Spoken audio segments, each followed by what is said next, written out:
Comme je le dis à chaque fois, il y a autant d'univers qu'il y a de personnes. C'est pourquoi, lorsqu'il y a un accident, le policier il revient et il demande à chacune des personnes qui étaient présentes lors de l'accident, non seulement ceux qui faisaient part à l'accident, mais ceux qui étaient témoins. Pourquoi? Parce que chaque personne aura sa propre perception de ce qui s'est passé et chaque personne aura la vérité selon son point de vue. Donc univers, métaverse, tout ça, ça n'est pas un hasard. Salut les gars, alors force à vous, force à toutes les personnes qui ont l'ouverture d'esprit d'embrasser ce chemin qui est assez bizarre, assez difficile, qui est à contre-courant de la société.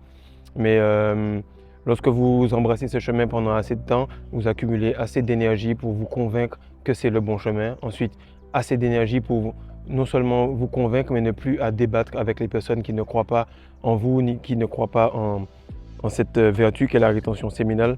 Donc très important les gars, on continue un jour à la fois, une fois tous les jours. Alors aujourd'hui, comme vous l'avez vu dans le titre, on va parler de comment la rétention séminale t'aide à te comprendre toi-même. Et vu que tu te comprends toi-même, tu comprends l'univers en même temps. L'univers est une version éclatée de nous-mêmes et nous sommes une version condensée de l'univers. Alors la première personne dont je n'ai parlé dans aucune de mes vidéos, c'est Bruce Lee. Bruce Lee en fait dans une certaine scène, il explique à son maître qu'en fait il n'y a aucun opposant. Il n'y a aucun opposant, le seul opposant c'est soi-même et que chaque jour tu te bats contre tes mauvaises habitudes, ta procrastination, la mauvaise bouffe que tu manges, les horaires auxquels tu te réveilles et auxquels tu te couches. Il n'y a que toi qui limite ton avancement ou qui te permet d'atteindre tous tes objectifs. En gros, qu'est-ce qu'il veut dire? C'est que tu as la responsabilité de ton destin. Et dans chaque mot, il y a la réponse. Donc, responsabilité veut dire l'habileté à répondre à toute situation, à toute excuse, à toute chose qui peut arriver en face de toi. Donc, si 90% du temps, tu fais les bonnes choses et que les 10% du temps, tu te laisses avoir par les circonstances, tu seras quand même en avance. Mais le moins d'excuses que tu as, le plus tu peux avancer. Et nous, en fait, on ne te demande pas de leader tout le monde, on te demande juste de te leader toi-même et ensuite, tu vas pouvoir montrer aux autres comment avancer. Quand tu n'as pas la capacité à sauver les autres, tu dois juste montrer aux autres comment tu t'es sauvé toi-même afin qu'ils voient la lueur et qu'ils se disent qu'eux-mêmes peuvent faire pareil. Donc, partage, like et surtout commente afin que nous puissions créer une communauté qui s'entraide et qui avance. La deuxième chose, en fait, c'est qu'on ne connaît la valeur d'un homme que lorsqu'il est au pied du mur, lorsque c'est difficile. L'univers fonctionne en phase d'expansion et de compression. Et dans les phases de compression, c'est là que tu vois si tu es fort. C'est là que tu vois si jusqu'où tu peux aller, la capacité de stress, la capacité de joie que tu es capable de gérer, la capacité d'argent que tu es capable d'amasser sans te dire ok je vais dépenser, etc. C'est à ce moment-là que tu vas voir de quel bois tu es fait. Lorsque tu as une grosse envie, que tu vas dormir ou que tu fais du sport, que tu refuses et que cette envie s'en va, tu changes tout de suite. Il n'y a pas besoin d'attendre 2-3 jours, pas besoin d'attendre un mois. Tout de suite, tu remarques que ok, j'ai résisté à cette envie, la quantité d'énergie qui était là s'est réingérée et tout de suite, tu es une nouvelle personne, un peu meilleure, un peu plus solide, un peu plus en maîtrise d'elle-même. Par la suite, lorsque tu auras peut-être un plat devant toi, tu verras que pas de problème, tu pourras gérer, tu ne vas pas craquer sous la pression, et ainsi de suite. Donc, c'est très important de comprendre ces moments-là, de faire du journaling pour voir quel genre de fonctionnement on a dans les moments difficiles. Alors, le point numéro 3, en fait, c'est qu'il n'y a pas de bon ou de mauvais. Dans la phase spirituelle, même dans la phase de conscience, lorsqu'on s'élève en développement personnel, on se rend compte qu'il n'y a pas de bon ou de mauvais. Il y a tout simplement des circonstances qui nous forgent et des circonstances qui nous forment. Des accomplissements qui nous disent « Ok, je suis allé dans le bon côté », des mauvais moments qui nous disent « Ok, je dois travailler plus fort ou je dois apprendre de cela ». Le quatrième point, en fait, c'est que plus le temps passe, et moins tu as de pulsions, moins tu es impulsif. Alors plus le temps passe et plus tu deviens observateur de tes pensées. Tu remarques que ton impulsivité est égale au niveau de pulsions incontrôlées, des envies de malbouffe, de sexe et autres. De ce fait, tu peux observer les autres et comprendre de quel niveau de développement ils agissent au niveau des chakras. De quel niveau des chakras se tire le dopamine? Est-ce que c'est sur le sexe, la bouffe ou la reconnaissance, l'amour ou bien l'illumination? Tu comprends alors qu'il y a des multiverses et que en fait, toi, tu es un univers et qu'en fait, ils sont en train de créer un métaverse. Donc, plus tu vas aller vers l'extérieur de toi-même, vers la technologie, vers le métaverse, plus tu vas extraire cette énergie, plus tu vas faire confiance à des entités extérieures à toi, plus tu vas te dire, OK, là, il y a la politique qui part en couille, c'est à eux d'être responsables de mon bonheur. Ou tu vas prier, peu importe l'entité, peu importe le personnage que tu pries, et tu vas te dire, OK, d'une certaine façon, cette entité-là est responsable de mon bonheur.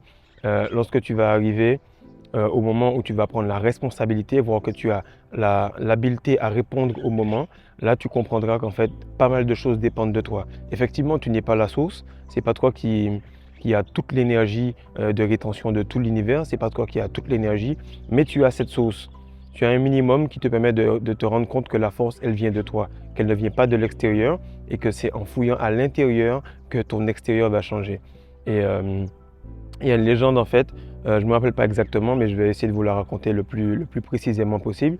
Ils disent qu'en fait, il y avait les Anunnaki qui étaient des divinités et ils discutaient entre eux et ils se disaient qu'ils auraient aimé savoir où est-ce qu'ils auraient pu cacher la conscience. Et en discutant, en fait, il y a un qui a levé la main qui a dit oui, moi je voudrais qu'on cache la connaissance sous l'eau. Et là, à ce moment-là, le boss, il a dit mais non, mes frères, ça va être trop facile. Les humains sont vraiment curieux. Ils vont construire des sous-marins, ils vont apprendre à nager et ils vont trouver la conscience, très facilement. Par la suite, il y a un autre qui a levé la main qui a dit mais tu sais quoi, je vais la placer dans les nuages, dans le ciel. Et il y a un autre qui a dit mais frère, c'est encore plus débile. Les gars, ils vont faire la même chose. Ils vont prendre des avions, ils vont apprendre à voler et ils vont trouver la conscience. Un autre a dit on va la cacher et on va leur faire croire que c'est dans les cristaux, que c'est dans l'or. Et là, ils vont renverser toute la terre et ils vont prendre tellement de temps qu'ils vont se décourager. Et là, en fait, le boss a dit non, je pense pas. Je pense pas que ça va fonctionner. Pourquoi? Parce que ils sont curieux, ils vont vraiment de génération en génération se passer le savoir et ils vont faire des mines et tout. Et à un certain moment, ils se rendront compte que la conscience, en fait, elle n'est pas du tout dans les cristaux, elle n'est pas du tout dans les diamants, elle n'est pas du tout dans l'or et on sera foutu. Et là, en fait, il se dit, bon, vous savez quoi, les gars, je pense que moi, en tant que patron, en tant que boss de toutes les divinités, en fait, j'ai trouvé la solution. On va placer la conscience à l'intérieur d'eux-mêmes. On va placer la conscience à l'intérieur d'eux-mêmes et qu'est-ce qui va arriver? C'est qu'ils vont chercher la conscience partout. Ils vont chercher la conscience partout. Ils vont fouiller dans le sol, ils vont voler, ils vont chercher à aller dans l'espace, ils vont même chercher sous l'eau et dans toutes les profondeurs.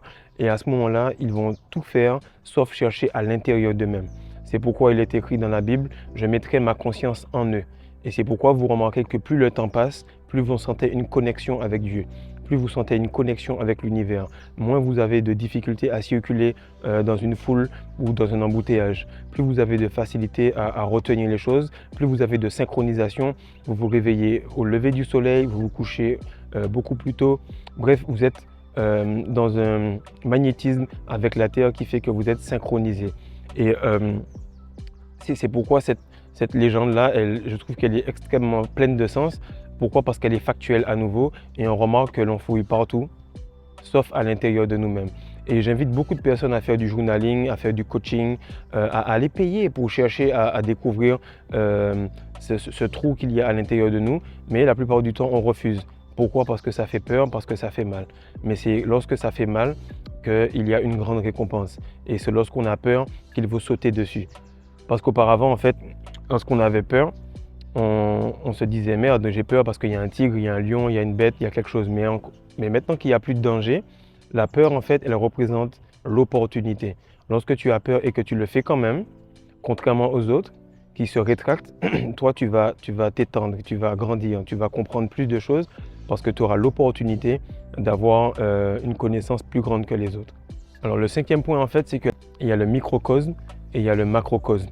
Il y a le petit spermatozoïde qui est de petite taille, qui représente l'un des 400 millions que tu produis chaque jour. Et à toi, le spermatozoïde gagnant qui a un cerveau qui représente en fait la tête du spermatozoïde et la queue qui a juste grossi et qui représente la colonne vertébrale. Donc si tu comprends ça, tu vois qu'en comprenant le petit, tu comprendras le grand. Et à partir du moment où tu te comprendras toi-même, tu verras que tout ce que tu vois autour de toi sont des projections. Et c'est là que tu verras que Tout ce que tu pries, tu dois le devenir. Tu ne dois pas chercher à trouver des choses, tu dois devenir la chose et tu vas matcher avec la vibration de cette chose. C'est comme les filles qui disent « Ouais, moi je voudrais un gars comme ci, je voudrais un gars comme ça, je voudrais un gars comme ci », alors qu'elles n'ont aucune de ces qualités. Elles n'ont aucune de ces qualités et plus tu progresses, plus tu vois que les personnes cherchent à l'extérieur ce qu'elles n'ont pas à l'intérieur d'elles-mêmes. Donc si tu es croyant et que tu lis le Coran ou que tu lis la Bible ou peu importe, moi qu'est-ce que j'ai fait en lisant ces deux livres-là? C'est qu'à chaque fois qu'il était écrit Dieu est compatissant, lent à la colère et riche en bonté, eh ben pour vraiment me flageller, pour vraiment avancer, pour vraiment me développer, qu'est-ce que je fais? C'est que j'écris Frédéric est lent à la colère, compatissant et riche en bonté. Et à ce moment-là, tu remarques que ce livre-là a beaucoup plus d'impact sur toi. Ça, c'est un deuxième exercice que tu peux faire afin de mieux te comprendre. Alors, comme j'expliquais tantôt, l'univers il fonctionne en phase d'expansion et en phase de compression. Comme j'avais un camarade haïtien, on travaillait en porte-à-porte et lui, on faisait des leaders meetings et il expliquait qu'il y a des jours où tu peux être le moustique ou il y a des jours où tu peux être le pare-brise. Il y a des jours où tu es le pare-brise, tu es tellement fort, tu bombes le torse, le glow fonctionne, l'attraction féminine, tout se passe bien et tout s'écrase la gueule sur toi, mais tu es tellement solide que rien ne te fait de mal. Tu es le pare-brise. Et puis il y a un autre jour où tu te réveilles, tu vois que tu t'es levé du pied gauche, c'est un peu plus difficile et là tu te rends compte qu'en fait tout ce que tu fais ne marche pas. Tu es le moustique et tu te fais casser la gueule par tout ce qui arrive devant toi. À ce moment-là, en fait, tu dois avoir une quantité d'habitudes qui sont indéniables, que tu dois faire coûte que coûte. Tu dois faire ton sport, tu dois boire la bonne quantité d'eau, prendre tes compléments alimentaires, day in and day out. Et lorsque tu vas engranger des bonnes journées, tu verras que l'univers va se mettre à conspirer pour toi et va te donner tout ce que tu veux. Donc, tu vas prendre un carnet, tu vas voir ce que c'est une bonne journée. Tu vas voir ce que c'est une excellente journée et tu vas voir ce que c'est une mauvaise journée. Et chaque semaine, tu vas essayer d'engranger le maximum de bonnes et d'excellentes journées. À partir de 2 à 3 semaines, tu es parti dans un momentum.